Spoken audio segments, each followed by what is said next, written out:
Hello friends, કેમ છો બધા? આઈ હોપ તમે બધા મસ્ત અને સ્વસ્થ હશો. તો આજે આપણે સૌ ગુજરાતીઓનું પ્રિય વેડમી, ગળી રોટલી, પૂરણપોળી, જે પણ નામ કહો તે બધાને ખબર જ હશે કે બધાના ઘરમાં બધાને જ ભાવતી હોય છે. તો આજે આપણે પૂરણપોળી, કઢી ભાત, ભીંડાનું શાક અને લચકો દાળ બધું જ આપણે બનાવીશું.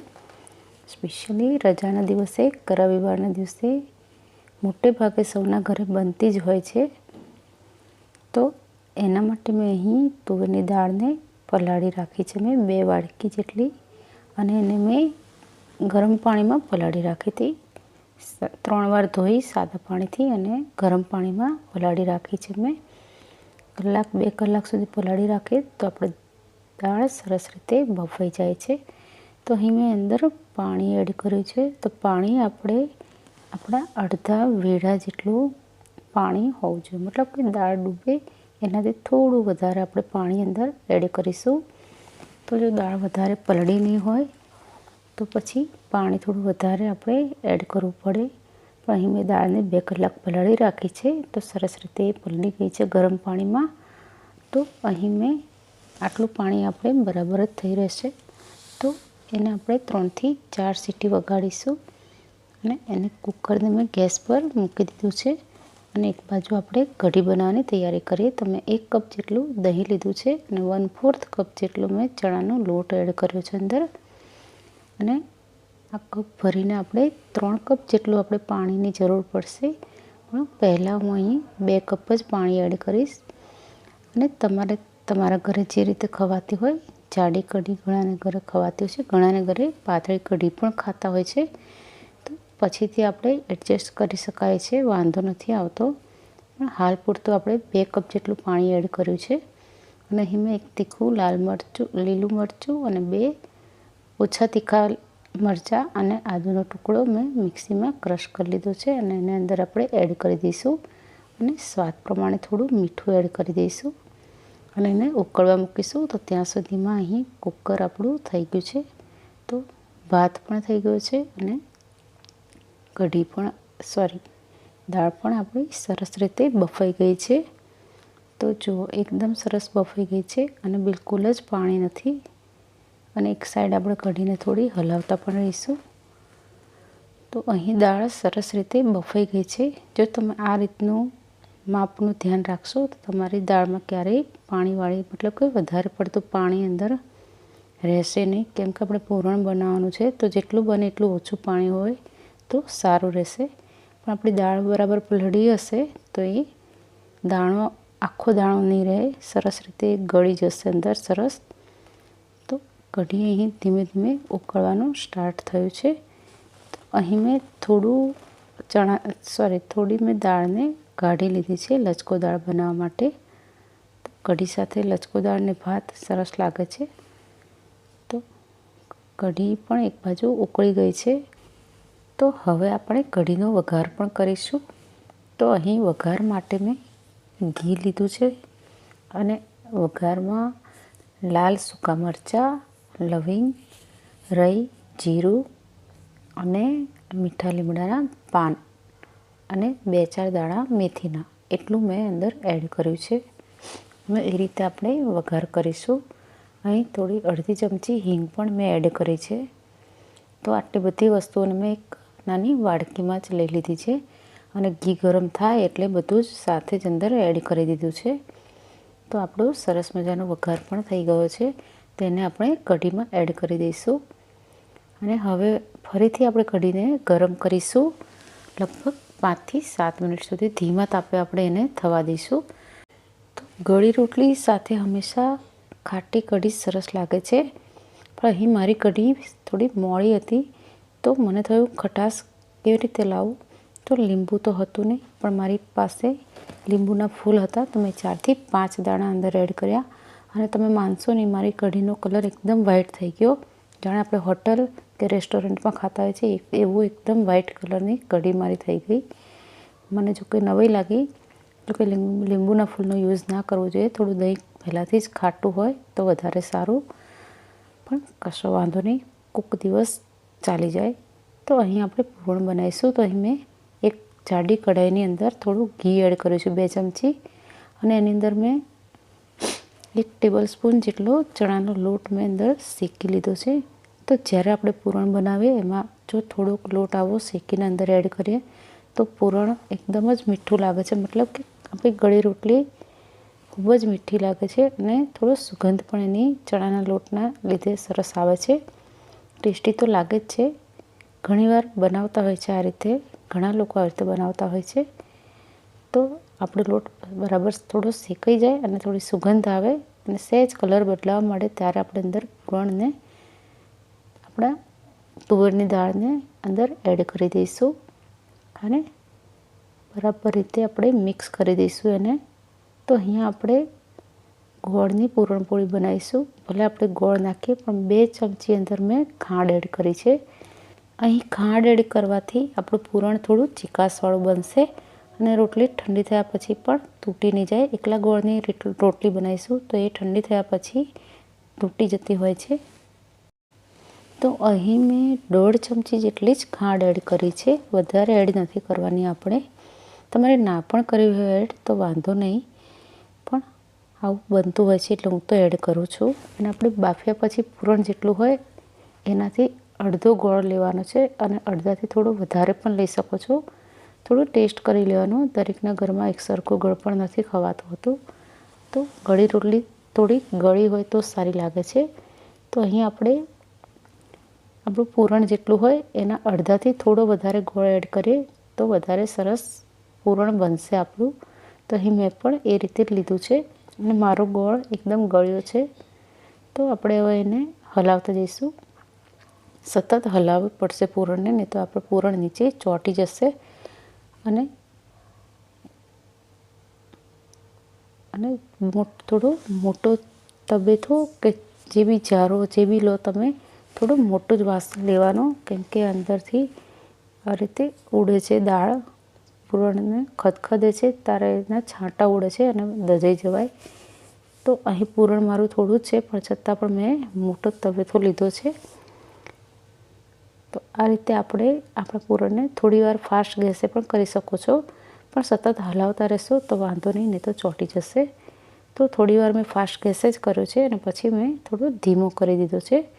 તો જેમ જેમ અંદરથી પાણી બળતું જશે, ગોળ ઓગળીને પછી પાણી થશે અને એ જેમ જેમ બળશે એમ આપણું પૂરણ થોડું ઘટ્ટ થવા મળશે અને થોડું થોડું નીચેથી છૂટે. જ્યારે આપણે તવેથો ફેરવીએ અને નીચેથી થોડું પેનથી થોડું છૂટું થવા મળે એટલે સમજી જવું કે આપણું પૂરણ બની ગયું છે. અને આ રીતે આપણો તવેથો ઊભો રહે થોડી વાર સુધી તો સમજી જવું કે પૂરણ આપણું રેડી છે. તો અહીં લગભગ પૂરણ થવા આવ્યું છે અને થઈ જ ગયું છે, કેમ કે સરસ રીતે મારું પૂરણ તો બની જ ગયું છે. જો નીચેથી પેનને છોડી દેશે હવે પૂરણ, તો હવે પૂરણ રેડી છે આપણું. તો ગેસને બંધ કરી દઈશું અને પછી એને ઠંડુ થવા દઈશું. અને જ્યારે પણ ગળી રોટલી ને બધું બનાવવાનું હોય તો સૌથી પહેલાં પૂરણ બનાવી દેવાનું, કેમ કે પૂરણ ઠંડુ ના થાય ત્યાં સુધી આપણે ગળી રોટલી નથી બનાવાતી. તો સૌથી પહેલાં પૂરણ બનાવી દેવાનું અને સાથે આપણે કઢી, શાક બધું બનાવતા જવાનું. તો સૌથી પહેલાં પૂરણ જ બનાવી દેવાનું. તો અહીં પૂરણ મારું ઠંડુ થવા માટે મેં મૂકી દીધું છે. આ રીતે થોડું એને પ્રસરાઈને મૂકીશું તો જલ્દી ઠંડુ થઈ જશે. તો એ ઠંડુ થાય આપણું પૂરણ ત્યાં સુધી આપણે થોડી લચકો દાળ પણ બનાવી દઈએ.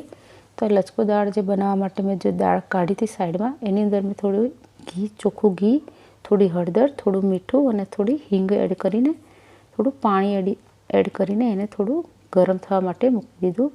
તો એ સરસ રીતે ખદખદી ગયું અને આપણી લચકો દાળ રેડી થઈ ગઈ. તો અહીં પૂરણ મારું ઠંડુ થઈ ગયું છે. તો હવે એની અંદર આપણે ઇલાયચી એડ કરીશું. તો અહીં ઇલાયચીની સાથે મેં થોડી ખાંડ પણ પીસી હતી, તો જ ઇલાયચી સારી રીતે પીસાઈ. તો એને મેં એડ કરી છે 1 મોટી ચમચી, ટેબલ સ્પૂન જેટલું. અને આ થોડું મેં જાયફળ એડ કર્યું છે. થોડું નાના ટુકડો હોય નાનું એટલું જ જાયફળ આપણે અંદર એડ કરવાનું છે. આ સિવાય તમે લવિંગ, તજનો પાવડર પણ એડ કરી શકો છો થોડા ઘણા પ્રમાણ, બહુ બિલકુલ ચપટી જેટલું. અહીં તમે ડ્રાય ફ્રૂટ્સને પણ ક્રશ કરીને એડ કરી શકો છો. ખસખસ પણ એડ કરી શકો છો. તમે તમારી ઈચ્છા પ્રમાણે તમે જે રીતે બનાવતા હોય એ રીતે. તો અહીં હવે આપણે ભીંડાનું શાક બનાવીશું. તો અહીં ભીંડા સમારીને મેં રાખેલા છે. તો થોડું તેલ વધારે જશે એમાં, અને એની અંદર મેં જીરું એડ કર્યું છે, હિંગ એડ કરી છે, અડધી ચમચી જેટલી હળદર એડ કરી છે, અને અહીં મેં મેથીનો મસાલો એડ કર્યો છે, અથાણાનો જે આવે છે 1 ચમચી જેટલો. અને હવે આપણે ભીંડાને વઘારી દઈશું.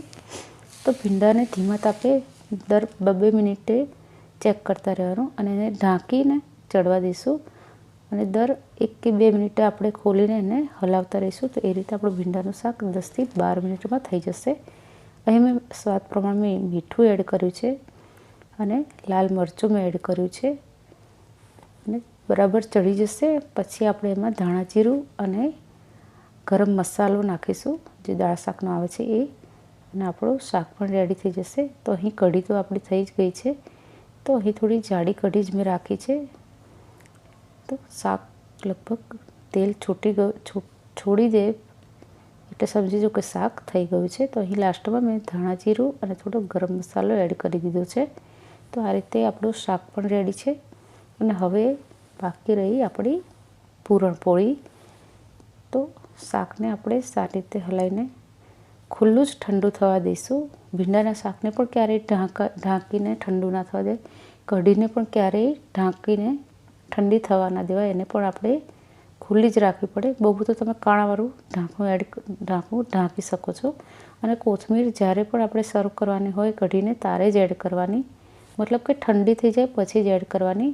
ગરમ ગરમ કઢીમાં આપણે કોથમીર એડ કરીશું તો કોથમીર પીળી પડી જશે. તો અહીં આપણે પૂરણપોળી બનાવવાનું સ્ટાર્ટ કરીએ. તો આપણે આ રીતે હું લુવો લઈને વળીને અંદર પૂરણના પણ ગોળા જ કરી દીધા, એટલે આપણને આસાનીથી આપણે ફટાફટ ગળી રોટલી બનાવી શકીએ. તો અહીં ફટાફટ આપણી ગળી રોટલી પણ બની રહી છે. તમે જેવી બનાવતા હોય, જાડી કે પાતળી, એવી. હું મીડિયમ સાઇઝની બનાવું છું, અને મીડિયમ થીક જ રાખું છું એને. તો તવી ઓલમોસ્ટ ગરમ થઈ ગઈ છે. તો થોડું ધીમા તાપે જ આપણે ગળી રોટલીને બનાવીશું.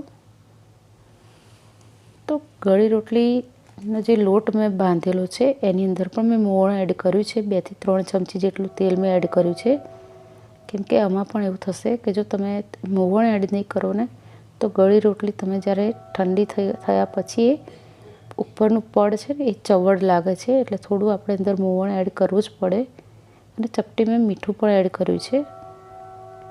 તો ધીમા તાપે જ આપણે થવા દઈશું. અહીં એક આપણી ગળી રોટલી બનશે ત્યાં સુધીમાં બીજી વણાઈ પણ જશે. તો લોટ બરાબર બંધેલો હશે ને પૂરણ જો બરાબર હશે ને, તો તમારી ગળી રોટલી પણ સરસ રીતે થશે જ. તમે વણી પણ શકશો અને સરસ રીતે શેકી પણ શકશો. અને દરેક ગળી રોટલી આવી રીતે ફૂલશે. ફૂલી જાય એટલે સરસ રીતે અંદર ચઢી જ ગઈ હોય એવું સમજી લેવું. તો અહીં આપણી પહેલી ગળી રોટલી બનીને રેડી છે. તો આપણે એની પર ઘી પણ લગાવી દઈશું, અને બીજી રોટલીને પણ આપણે તવી પર થવા માટે મૂકી દઈશું. તો આ રીતે લગભગ આટલા પૂરણમાં મેં 8 થી 9 મારી પૂરણપોળી બની હતી, 2 વાડકી તુવેરની દાળમાંથી. તો તમે પણ આ રીતે બનાવો, ખાઓ, સૌને ખવડાવો. મારી ચેનલ પર ઘણા બધા વિડીયો છે રેસીપીને રિલેટેડ. તો તમે પ્લીઝ મારા દરેક વિડીયો જોજો, અને વિડીયો સારા લાગે તો લાઈક, શેર અને સબસ્ક્રાઈબ કરજો પ્લીઝ. અને ખરેખર બહુ સપોર્ટ મને મળી રહ્યો છે મારી ચેનલને. તો ઘણું બધું મને ખૂબ જ નવાઈ લાગે છે, પણ મને ઘણો મારા વ્યુઅર્સનો સપોર્ટ છે, સબસ્ક્રાઈબર્સનો સપોર્ટ છે, અને આમાં સપોર્ટ મને પ્લીઝ મને કરતા રહેજો. તો અહીં આપણી ગળી રોટલી બનીને રેડી છે. તો આપણે એને કઢી, ભીંડાનું શાક, ભાત, લચકો દાળ અને સાથે એને સર્વ કરી છે. અને ઉપરથી તમારી ઈચ્છા મુજબનું ઘી તમે એડ કરીને ખાઓ. જેટલું ઘી એડ કરશો એટલી સરસ લાગશે. અહીં તો મેં થોડું પ્રમાણસર જ એડ કર્યું છે, મતલબ કે લગાવ્યું છે. તો તમને મારો વિડીયો કેવો લાગ્યો, અને જો તમે પૂરો વિડીયો દેખ્યો હોય તો thanks for watching. Radhe Radhe.